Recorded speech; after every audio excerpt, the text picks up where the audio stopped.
כל עם ישראל, כל מי שצריך ילדים, שיהיה להם ילדים, צריך זיווג, בעזרת Hashem יתברך. Amen. On va démarrer avec une petite question. Une chose qui m'a... On a parlé à ça, je ne me rappelle pas quand, il y a très longtemps. Un sujet intéressant. C'était quoi? Moshe et Aaron. La semaine dernière, on avait un truc intéressant avec Moshe et Aaron. Qu'est-ce qui se passe avec Moshe? Akadosh Baruch Hu, il rencontre Moshe Rabbeinu alav Shalom devant les snés, dans les snés. Et là, Akadosh Baruch Hu commence à parler avec Moshe Rabbeinu. Oui. Et il a dit quoi? Qu'est-ce qu'Hachem dit à Moshe Rabbeinu alav Shalom? Qui va sortir, il va aller en Égypte pour faire sortir Am Israël. Très bien, ce qui se passe là-bas à ce moment-là, Moshe Rabbeinu il dit une phrase à Kadosh Baruch Hu. Quelle phrase il dit? Ve'en lo ya'aminu li. Ça veut dire quoi? Ils vont pas me croire. Ok. Ils vont pas me croire qu'ils vont sortir d'Égypte. Akadosh Baruch Hu dit pourquoi tu parles comme ça? Pourquoi tu dis qu'ils vont pas te croire? Quand il est venu, qu'est-ce qu'il les a dit? Il a raconté l'histoire qu'il va les faire sortir d'Égypte. Qu'est-ce qu'il en dit? Vaya Amenab. Am Israël directement, ils ont cru. Alors pourquoi toi tu as dit qu'ils n'ont pas? Il a regardé Am Israël, pas Kolkar Be'ain Tova. À ce moment-là, qu'est-ce qu'Akadosh Baruch Hu il a dit? C'est quoi? Tu prends le maquel que tu as dans les mains. Il dit, moi, tu as quoi dans la main? Il dit, Vayomer Maté. C'est quoi Maté? Un bâton, très bien. Il dit, tu le prends, tu le jettes. Il le jette. Il s'est transformé à quoi? Un serpent. Pourquoi un serpent? Pourquoi pas un lion? Un serpent. C'est le signe de Pharaon. Le signe de Pharaon déjà. Et deuxième chose, il a parlé mal de Am Israël. À quel moment il a dit, tu as parlé mal d'Am Israël, ton bateau va se transformer en arrache, qu'on sait bien, arrache, toujours ce qu'il cherche. Et il dit, tu as parlé mal, il a eu un neige, qui est son bateau, il s'est transformé en serpent. Après, il a mis les mains dans les poches, et c'est devenu Metzora. Pourquoi aussi? Quelqu'un qui parle mal sur Am Israël, il a des tzarat, t'as cru qu'il dit regarde, maintenant tu vas aller à Am Israël, tu vas leur raconter ce qui s'est passé. Et quand tu vas raconter ce qui s'est passé, là ils vont te croire. Parce que, pourquoi? Parce qu'Am Israël, il sache, quelqu'un qui parle sur Am Israël, il va être touché. Comme ça que nous aurait dit à Moshe Rabbeinu. Ok. Quand Moshe Rabbeinu il descend en Égypte, dans notre paracha, ils vont faire maintenant le moftim, le miracle devant Pharaon. Qui va jeter le bâton devant Pharaon? Aaron. Aaron à Kohen. Ohev Shalom, Verodev Shalom. Il s'est transformé à quoi? Le bâton d'Aaron. Serpent. Ah, il est resté bâton, je crois. Il est resté bâton, alors c'est quoi le miracle? Il a mangé les serpents des Égyptiens. Alors, tout ce que vous avez dit, c'est vrai. En fait, ce qui s'est passé, regardez ce qui s'est passé. On dirait que tu es Aaron, il prend le bâton, il les jette. Je prends le passouk encore une fois. J'ai pas noté ça, donc. Avant. Qu'est-ce qui s'est passé à ce moment-là? Très bien. Père Exaïn Pasuk Yud. Vayavo Moshe Aaron el Pharaon. Et ils ont fait le miracle. Qu'est-ce qu'ils ont fait? Vayasu ken kasot siva Hashem. Vayashlech Aaron et Mateo. Aaron il prend son bâton, il le jette. Lifnei Pharaon et Lifnei Avadav. Vayehi les Tanin. Ils sont transformés à quoi? Tanin. C'est quoi Tanin? Les crocodiles. Tu dis crocodile, avant tu as dit un serpent. C'est intéressant. C'est quoi Tanin? Non, ce qu'on appelle Tanin aujourd'hui, c'est les crocodiles. D'accord? Mais là, si nous disons place Tanin, Amo, Nachash. D'accord? Ça veut dire le bâton d'Aaron, il s'est transformé exactement comme le bâton de Moshe Rabbeinu. Le bâton de Moshe Rabbeinu, ça devient un serpent. Et le bâton d'Aaron aussi, ça devient quoi? Serpent. Mais celui de Moshe, il est Nahash, celui-là. Nachash, là ça s'appelle Tanin, et là ça s'appelle Nachash. Mais attendez, de ce serpent, oui. Ce qui vous avait dit que c'est devenu, c'est un bâton qui a avalé le serpent d'Égyptien, c'est vrai. Parce que d'abord il s'est transformé, c'est-à-dire il s'est transformé en serpent. Et après, le serpent il est revenu d'être un bâton, et le bâton qui a avalé le bâton d'Égyptien. D'accord? Soit les bâtons, soit les serpents d'Égyptiens. Je ne sais pas ce qui s'est passé avec les bâtons des Égyptiens. D'accord? Mais une petite question. Le bâton de Moshe Rabbeinu, il s'est transformé en serpent, pourquoi? Il était puni parce qu'il a parlé mal d'Am Israël. Alors pourquoi Aaron, son bâton qu'il n'a pas parlé mal d'Am Israël, il va se transformer aussi en serpent? Pourquoi Aaron va être puni? La vérité, Aaron il n'était pas puni. C'est pour ça que la Torah, quand elle raconte l'histoire de Moshe Rabbeinu, elle dit, Yehi, c'est devenu un Nachash. Mais le bâton d'Aaron se transformait en Tanin. C'est écrit dans un Nachash, d'après Rashi. Il y a deux autres façons que c'était pas Nachash. Mais même si c'est Nachash, la Torah, elle ne va pas l'appeler Nachash. Elle va l'appeler Tanin. C'est quoi la différence entre Tanin et Nachash? Un truc très intéressant. Moshe Rabbeinu, il était touché pourquoi? Parce qu'il a regardé Am Israël, ce qu'on appelle Be'ain. Je ne vais pas dire Ain Ra'a, mais Ain Benonit. Pas avec Ain Kol Kar Tova. D'accord? Il n'a pas regardé Be'ain Kol Kar Tova Am Israël. Moshe Rabbeinu alav hashalom. Mais Aaron HaKohen, mais d'ailleurs, il faut savoir, Moshe Rabbeinu, toute sa vie, il regardait Am Israël toujours Be'ain Tova. La Gemara nous dit, Tov Ain ou Yevarech. Yevarech, c'est qui? C'est Moshe Rabbeinu. Moshe Rabbeinu, il avait les Ain Tova.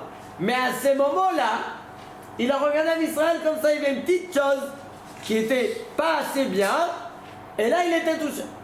Mais Aaron HaKohen, il n'avait pas ça. Regardez ce qui s'est passé. Aaron HaKohen a dit ça devient un Tanin. C'est combien Nachash Megimatria? Non 50, Chet c'est 8, Eshin 358. On a dit c'est Gimatria Mashiach. Pourquoi? Parce qu'au venu de Mashiach, il veut nous purifier complètement de ce qui se passe ici avec les Satan. Il va gorger les Satan, Nachash, Shabbat, Mashiach. Ok. Le bâton d'Aaron, il s'est transformé à quoi? Tanin. C'est combien de Tanin Gimatria? Ain Tova. Non. Tanin. Tav, c'est 400. Nun, 50. 450. Yud, 10. Et encore un Nun, 510. Ok, 510. Le bâton d'Aaron se transformait en Nachash, comme le bâton de Moshe Rabbeinu. Mais on va l'appeler Tanin. Combien on a rajouté sur Nachash? Tu te rappelles, on a parlé de ça, je ne me rappelle pas quoi. Combien on a rajouté sur Nachash? Ain Tova. Combien? 152. Ça fait 358 plus et jusqu'à 510, ça fait 510, d'accord? Ça fait 152. 152 Gimatria Ain Tova. Ça veut dire à Aaron HaKohen, ce qu'il a fait en fait, le bâton il s'est transformé en Nachash. Mais la Torah elle va l'appeler Tanin. Pourquoi? Parce que toi tu as regardé Am Israël Be'ain Tova. La Torah elle ne va pas appeler ça Nachash qui nous rappelle le Nachash Arasha Azé. Tanin ça ne nous rappelle pas le Nachash de Adam et Chava là-bas. Ça nous dit Tanin. Ça c'était un Tanin, mais on va l'appeler Tanin. Pourquoi? Parce que c'est Nachash, mais plus Ain Tova. Quand j'ai dit ça à quelqu'un, il m'a dit, mais pourquoi tu dis que Moshe Rabbeinu il a regardé Am Israël Be'ain Benonit? Je n'avais pas trouvé une réponse. Mais quelques semaines après, j'ai trouvé une réponse dans le Khatam Sofer. Le Khatam Sofer, il nous dit, je pense que c'est une partie, cette partie-là, de début, c'est arrive des Zohar HaKadosh. Moshe Rabbeinu, Troumato Shel Olam. Ça veut dire quoi, Trouma? Prélèvement. Un prélèvement. Shel Olam. Quand nous, on fait Trouma, combien on donne dans Trouma? Il y a ce qu'on appelle, c'est quoi? Il y a Maasrot, c'est un de dixième. Maaser, un de dixième. Rad Mes. Mais Trouma, d'après la Deoraita, tu donnes un petit peu, c'est Trouma. Mais les Rabbanan, ils ont fait un loi. C'est quoi? Tiens, Ain Tova, un des 40e. Et Rad Me Arbaïn. Ain Benonit, les moyens, c'est quoi? Un des 50e. Qui a 50, tu donnes un. Et Ain Ra'a, c'est quoi? 1 sur 60e. Qui a 60, tu mets 1 à la tzedaka. D'accord? Ça c'est Trouma. Trouma, Trouma Asot. De Troumot. Nous dit le Khatam Sofer. Il explique ça, ça veut dire quoi Moshe Rabbeinu Troumato Shel Olam. Le monde a été créé pour combien de temps 6000 ans. 6000 ans. Ok. Moshe Rabbeinu, il a vécu combien de temps 120 ans. D'accord? Il nous dit, on prend un des 50e, un des 50 de 6000 ans. Ça veut dire, combien de fois 50 on a dans 6000 120. Combien 120. Nous dit Moshe Rabbeinu, il a vécu 120 ans. Pourquoi? Parce que c'est Troumato Shel Olam. Pourquoi d'ailleurs Troumato? Parce que Troumato, c'est le lettre Torah, même. Le Torah qu'on a reçu à 40 jours. Par qui? Par Moshe Rabbeinu.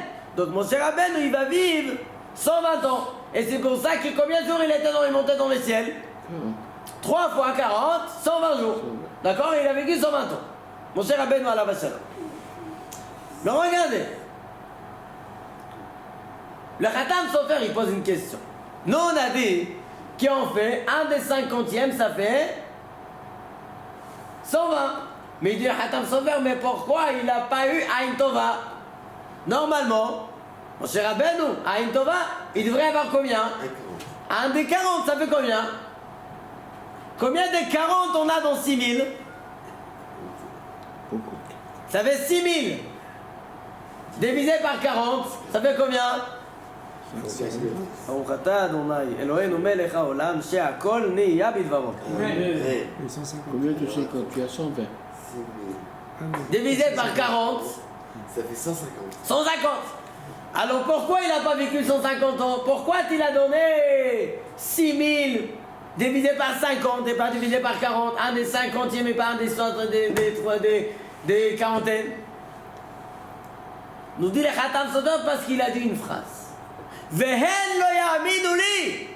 Quand il a dit cette phrase-là, il a passé de Aïn Tova Rabbeinu. à Benonit. Et il a perdu de sa vie 30 ans.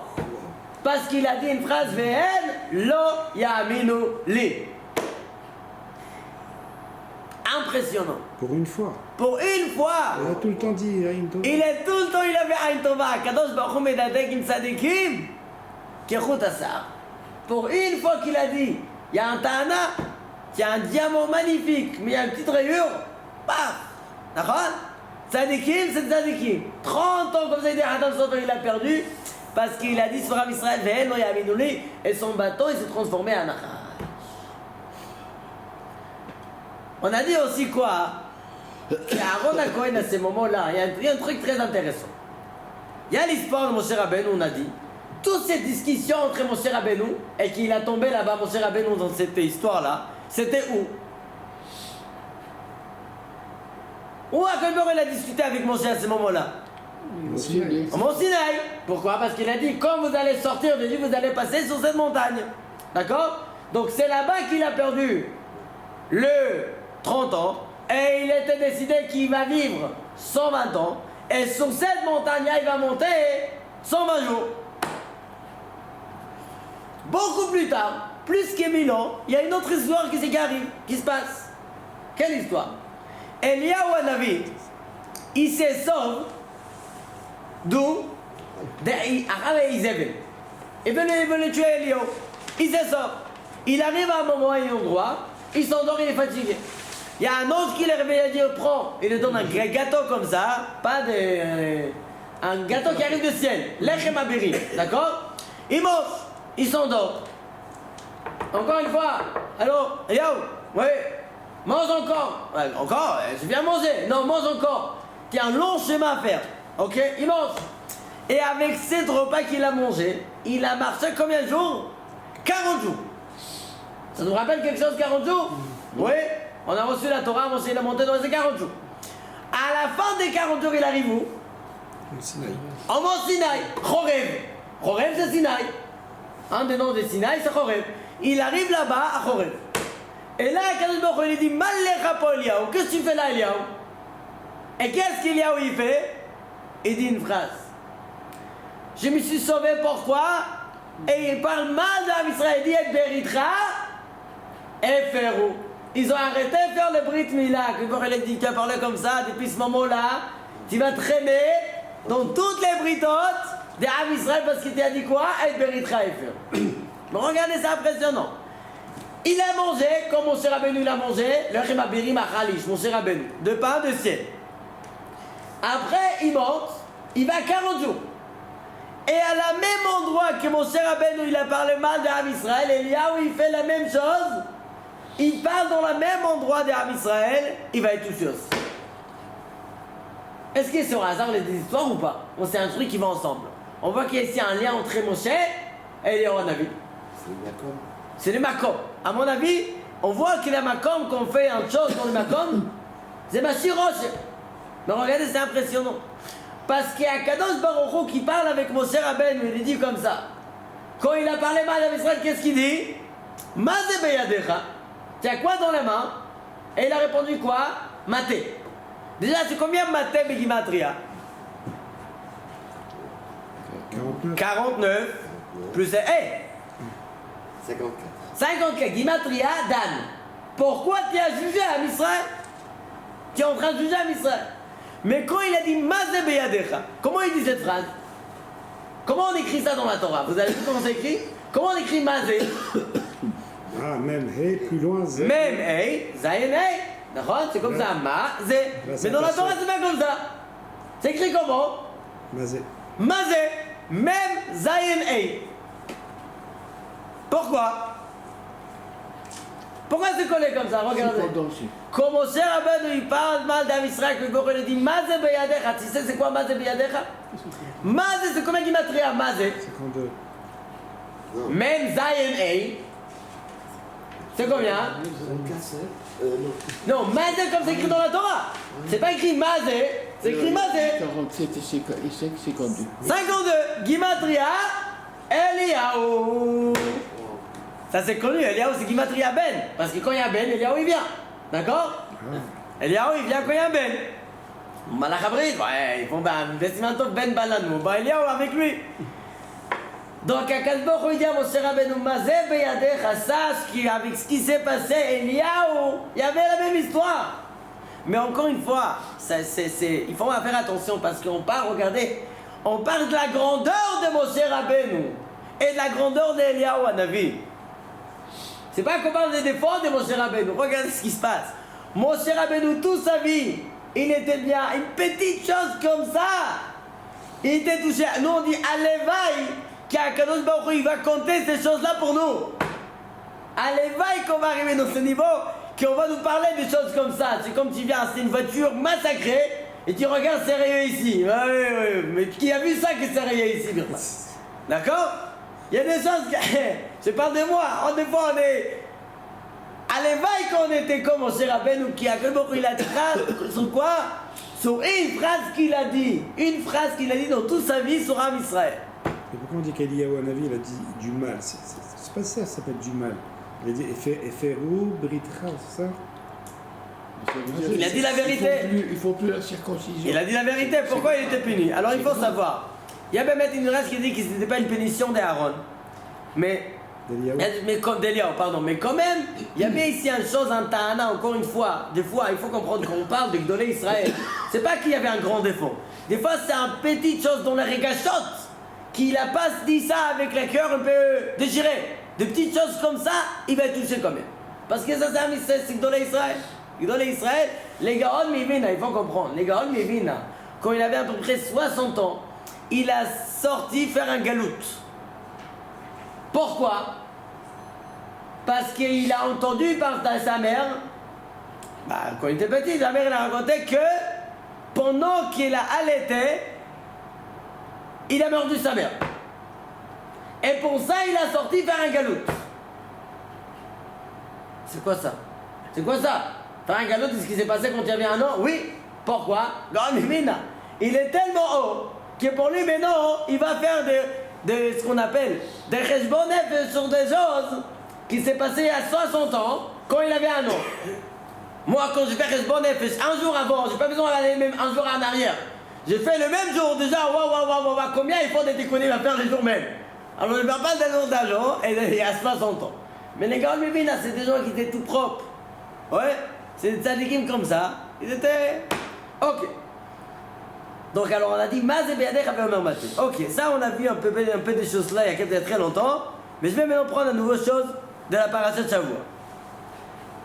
Il y a une chose très intéressante. Dans la paracha, Moshe Rabbeinu il vient parler dans paracha de Shemot, avant. Moshe Rabbeinu il vient parler avec Akadosh avec Paro. Perekei, chapitre Aleph et Bet.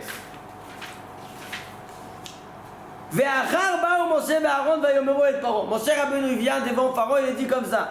Ko amar Adonai Elohei Israël. Comme ça a dit Akadosh Baruch Hu. Shalach et ami ve'achok b'lim hamidbar. Renvoie à Israël. Ko amar Hashem. Quel nom? Yud, Ke, Vav et Ke. Et il a dit tu vas sortir à Israël. Qu'est-ce qu'il répond Moshe Rabbeinu Paro? Vayomer Paro. Mi Hashem. C'est qui? Tu vois, je ne connais pas.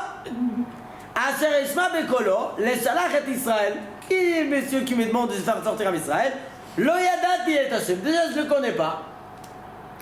Et à cause de ça, il y a quand même Israël, un Shalach, donc tu ne vas pas renvoyer à Israël, parce que je ne le connais pas. Nous dit les Targum, quand il a entendu ça, il a pris son livre, il avait un livre avec tous les noms de Dieu dans le monde. La Avodazara dans le monde. Et il cherche. Il ne trouve pas. Et il dit, je ne connais pas. Tu connais pas? Bon, ok, bon, tu vas le connaître. Tu ne veux pas les connaître, tu vas les connaître. Au début, on voulait te raconter c'est qui. Tu ne veux pas comprendre? Comme on dit, ou maquel, ok, zéro maquel. Soit avec la carotte, soit avec le bâton. Tu ne voulais pas avec les carottes, aucun problème. Un 5 macotes, tu vas le recevoir et après tu vas comprendre. Très bien. On va voir que pendant tous les macotes, Paro, il a compris. On va voir ça tout de suite. Mais à ce moment-là, il dit, je ne connais pas. Donc, j'ai pas peur, comme ça on nous dit Targum. J'ai pas peur de lui, de cette force. Mais attends, normalement, Paro, il a raison. Akadosh Baruch Hu, plus tard, il vient parler avec Moshe Rabbeinu. Il a dit comme ça, au début de notre paracha. Il a dit quoi? Pas au début de notre paracha, mais... il a dit comme ça. Vaïra el Abraham el Yitzhak el Yaakov, au début de la paracha, Perek Vav Pasuk, Bet et Gimel. Ushmi Adonai... L'on dati lahem, ça veut dire, je n'ai pas dévoilé à Abraham, Yitzhak et Yaakov au nom de quoi? De Yud Kevav Ke. Je t'ai dévoilé par quel nom? Par Elohim, rigueur, mais pas par le nom de Yud Kevav Ke. Comme ça il a dit à Moshe Rabbeinu. À quel bord il dit ça à Moshe Rabbeinu? Mais une question, on a bien vu dans des psukim là-bas, Vayomer Hashem el Avraham, Yud Kevav Ke. Alors bien sûr ils savaient c'est quoi ce nom-là, Yud Kevav Ke. Alors le nom de Yud Kevav Ke, il était connu dans le monde. Mais la force qu'on a de Yud Kevav Ke, comme ça nous dit ici le Mefarshim, la force qui se cache derrière, nous dit ça le Raray, ça on ne savait pas. Les forces de miséricorde qu'il y a dans le Yud Kevav Ke, que c'est tout des miséricordes, ça ils n'ont pas entendu. Ils n'ont eu jamais cette grande miséricorde que toi tu vas avoir maintenant en sortant d'Égypte. Et Paro, il ne voulait même pas reconnaître le nom d'Hachem. Il n'avait pas peur, il ne voulait même pas reconnaître le nom de Yud Kevav Ke. Et là, on voit dans tous les psukim ce qui se passe. Chaque fois qu'il y a un Maca qui termine, je prends par exemple le deuxième Maca qui demande, parce que le premier Maca, elle était finie tout seul. C'est pas qu'il Paro, il a demandé qu'il va s'arrêter. Le deuxième Maca, Paro, il demande, appelez, va aller demander, il appelle Moshe Rabbeinu, il dit, va demander à qui? Vaïkra Paro le Moshe, Perek Chet, Pasuk Dalet, Vaïkra Paro le Moshe. Paro, il appelle Moshe, ou le Aaron, Vayomer Atiro, El, Adonai. Oh, jusqu'à ce moment-là, il n'a pas connu ce nom. Il dit qu'il est Elohim. Moi je connais Elohim, je ne connais pas assez. Mais là, il commence à se reconnaître. Il dit, oh, bon, allez parler avec Yud Kevav Ke, avec Hachem, qui est la force de miséricorde, qui va arrêter cette Makat Sfardia. Et dans tous les Makot qui demandent, ils demandent par les noms d'Hachem. Mais il y a une chose très intéressante. Dans tout le Makot qui demande pitié, Pharaon, il demande, demandez à Kadosh Baruch Hu, demande pardon à Kadosh Baruch Hu. Mais il y avait une seule Maka qui a dit une phrase qu'il n'a jamais dit. Chatati apam, Adonai atzadik, ve'ani ve'ami harishai. Ça veut dire, cette fois-ci, je reconnais ma faute.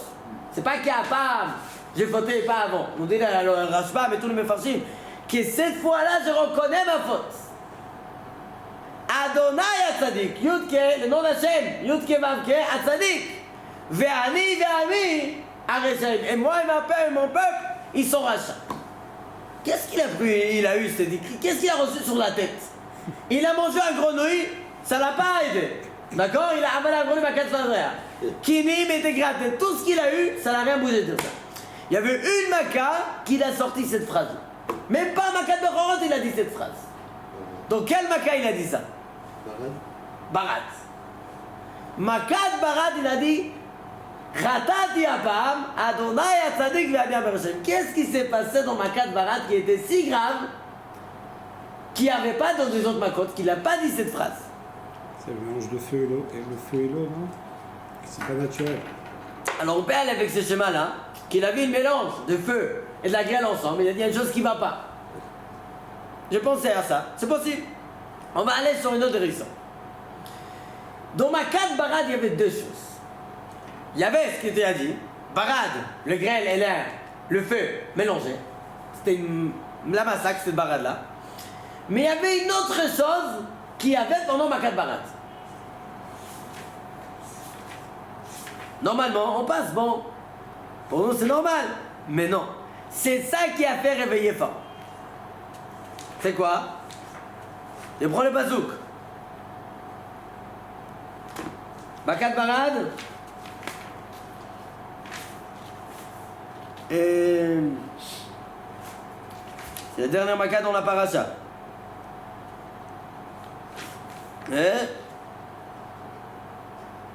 Vayet Moshe et Yado, Perek Tet, Pasuk Chav Gimel. Vayet Moshe et Yado, et Mathéou, à la Shamaïm. Il lève son bâton à la Shamaïm. Et qu'est-ce qui se passe à ce moment-là? Ve'Adonai Natan, Kolot ou Barat. C'est quoi Kolot? Des voix. C'est quoi? Les tonnerres. Kolot ou Barat. Et dans les Barat, il y avait quoi? Ve'esh mitlakachat betoch habarat. Très bien. Ça veut dire qu'il y avait des colottes. Bon, je sais pas, quand on entend ça, ça fait... cette semaine-là, il y avait pendant la nuit, c'est pas ici, mais à Beit Vagan, on s'est tous réveillés. Tous les enfants dans la chambre des parents. Ils ont eu peur qu'il y avait une bombe qui est tombée. Mais t'inquiète, ça va. C'est rien, c'est qu'il y a un rare. Tout il rentre comme ça. Mais je me suis réveillé aussi, avec une bombe comme ça. Ça fait peur. Et parents, il entend ça, des réamines. Et il dit quoi? Il commence à demander à Kadosh Baruch Hu. Maintenant j'ai une petite question. Quand il y a des choses qui t'embêtent, des choses qui nous embêtent, mais on a plusieurs choses, qu'est-ce qu'on demande en premier qu'on enlève? J'ai 10 choses qui m'embêtent. Qu'est-ce que je demande qu'on enlève en premier? Le plus simple ou le plus grave? Le plus simple, mais attends, tu veux liquider, tu souffres des 10 choses. Le plus grave. À mon avis, moi, je vais demander le plus grave. Quelqu'un qui est en train de faire 10 choses très embêtantes. D'accord? Ou 3 choses. Il y aura 3 choses. On commence à t'enlever. Ce qui te demande en premier, les choses qui fait le plus mal, on les met en premier. Et après, bon, ça va, le deuxième et le troisième, le moment qui fait mal. Ok. Regardez quand il demande Paro à Moshe qui enlève le Makat Barat. Qu'est-ce qu'il demande? Atiru el Hashem. Perek Pasuk Chafret. Atiru el Adonai, encore une fois, Hashem Havaya. Verav Miyot qui va arrêter quoi? Kolot Elokim ou Barat. Première chose qu'il demande, enlevez les kolot. C'est ça qui dérange le plus. Et après, tu enlèves aussi quoi? Et Barat. Et après, je vous renvoie. Kolot et Barat. Qu'est-ce qui se passe à ces moments-là? Puis ton parent, il se réveille. Adonai Atzadik. Va'ani ve'ami Areshaim. Pourquoi il se réveillait tellement avec le kolot? Un truc très simple. Nous dit la Gemara, Masechet Brachot, Daf, Nun Tet Amud Aleph. Brachot Nun Tet Amud Aleph. J'avais la Gemara. Amar Rab Alexandri. Amar Rabbi Yoshua ben Levi, lo nivrehu re'amim. Le re'amim est écrit qui pour, elle a les fachettes akmomiut shebalev. On a le cœur qui est tordu. Et Akadosh Baruch Hu, il veut, comment on dit, de redresser notre cœur. Comment il fait ça? Regardez, les éclairs, ça nous aide un peu. Pourquoi? Aujourd'hui, ils n'ont pas réussi encore à attraper l'énergie des éclairs. S'ils vont réussir, ça va être fantastique. Ils n'ont pas réussi encore, parce que ça, j'ai entendu, avec une éclair, on peut tenir New York quelques heures. Un truc énorme. D'accord? Mais on n'arrive pas à attraper cette énergie. Ça nous éclaire, ok, on voit des choses. Mais les tonnerres, ça sert à quoi? Ça sert à quoi à part faire peur? Nous dit la Gemara, la Marchand explique ça. Elle, ça fait que pour les Hacher Akmimiut Shebalev, de redresser notre cœur. Et quand on entend des bombes comme ça, on va à la grandeur d'Akadosh Baruch Hu. Ça, c'est que des nuages qu'il fait. Mais c'est pour nous réveiller à Israël. Quelqu'un il m'a dit qu'il est allé, c'est un Baal Tshuva, il a dit qu'il est allé fauter, faire une grande faute. Il m'a dit sur le chemin, il y avait des tonnerres comme ça il a fait un demi-tour. Il m'a dit c'est ça qui l'a réveillé. C'est une force énorme, ce qu'on voit les tonnerres.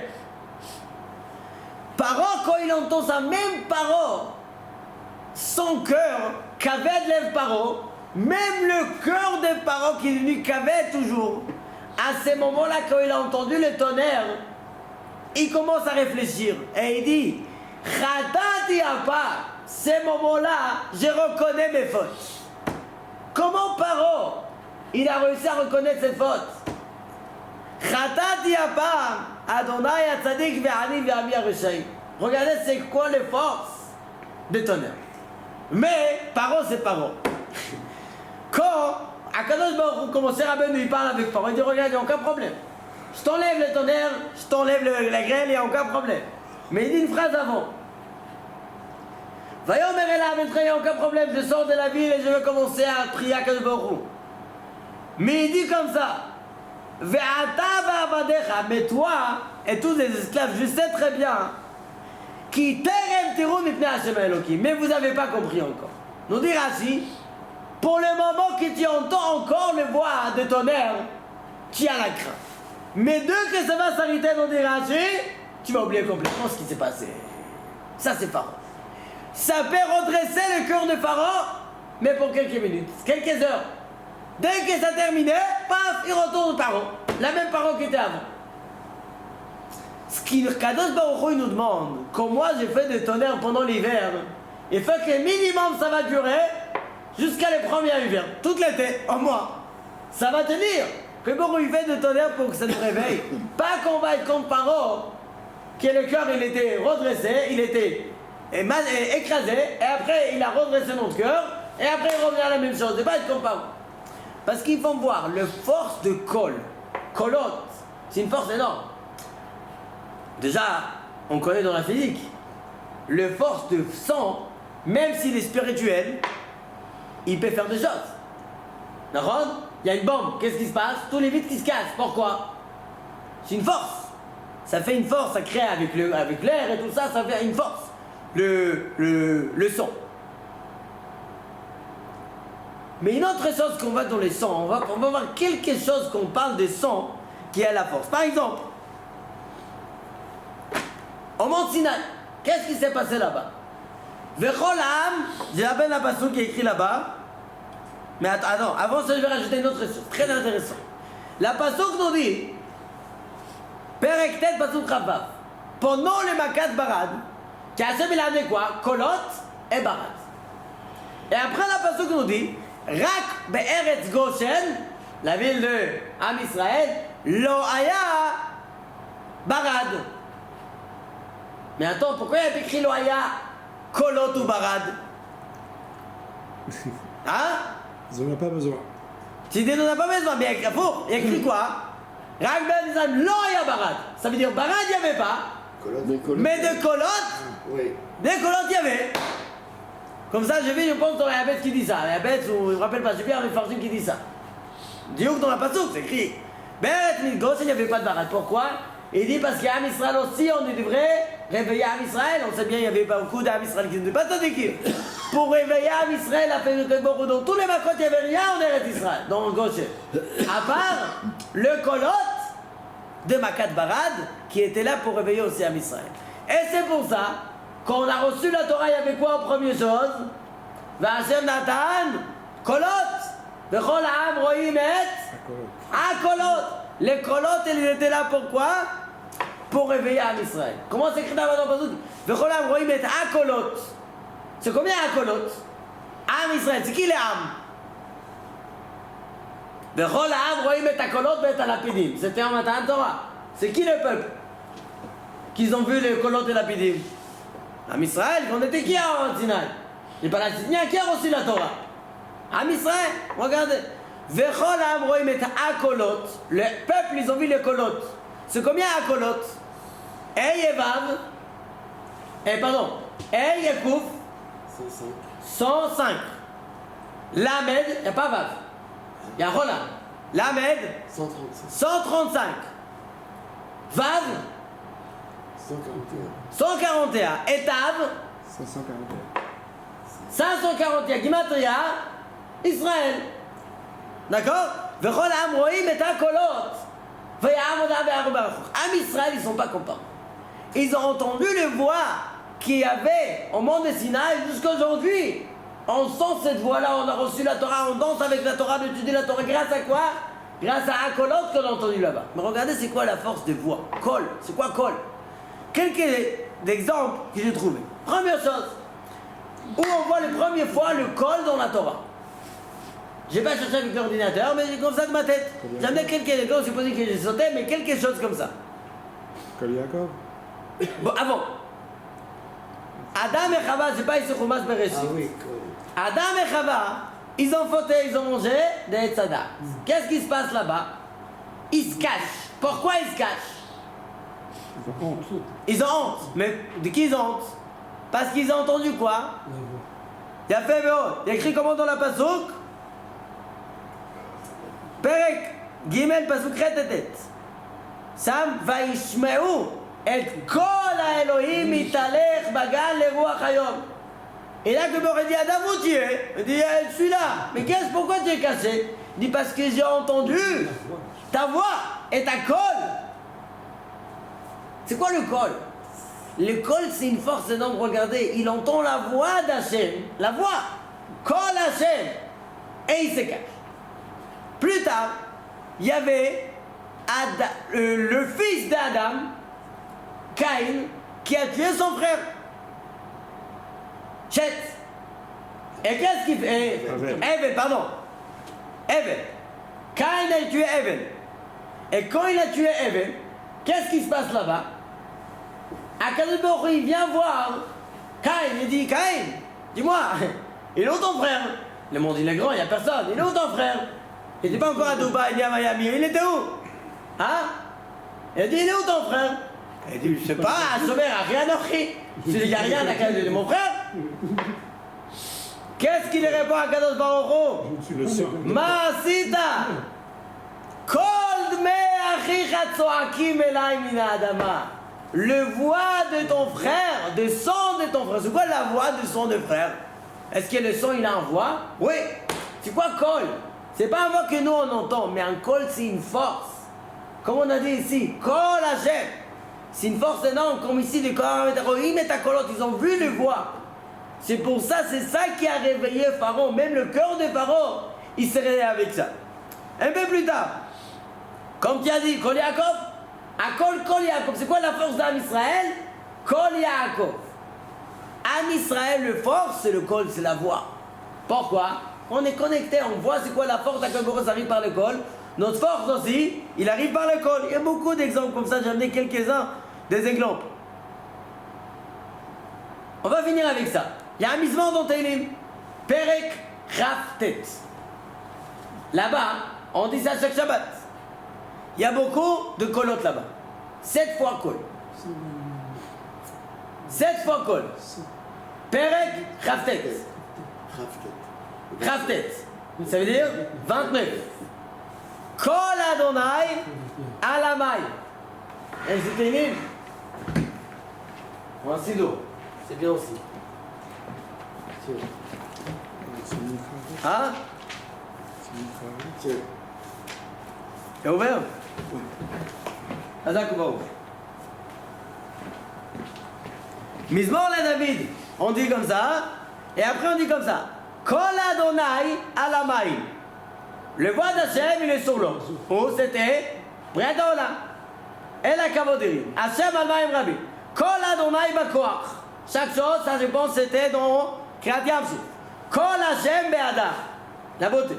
Kol Hachem Shover Harazim. Il y a beaucoup de kavanot, il faut savoir d'après Rabbeinu Harim combien de kavanot on fait ici dans Kol Hachem. Quand on voit, il y a un grand tableau, il fait Kol Hachem Be'adar. Il y a des kavanot énormes dans Kol Hachem chaque fois qu'on dit Kol Hachem. Kol Hachem Shover Harazim. Il a la force de casser des harazim, des arbres, Les cèdres. des steigles. והקידם כמוהגל, כל השם חוצב לעבודש, כל השם יכיל מדבר, כל השם יחולל איילות. וואו, combien de kol on a ici? 7 fois kol. Nous dit la Gemara, Masechet Psachim Kuf Yud-Bet, il y a un moment que c'est dangereux de boire de l'eau.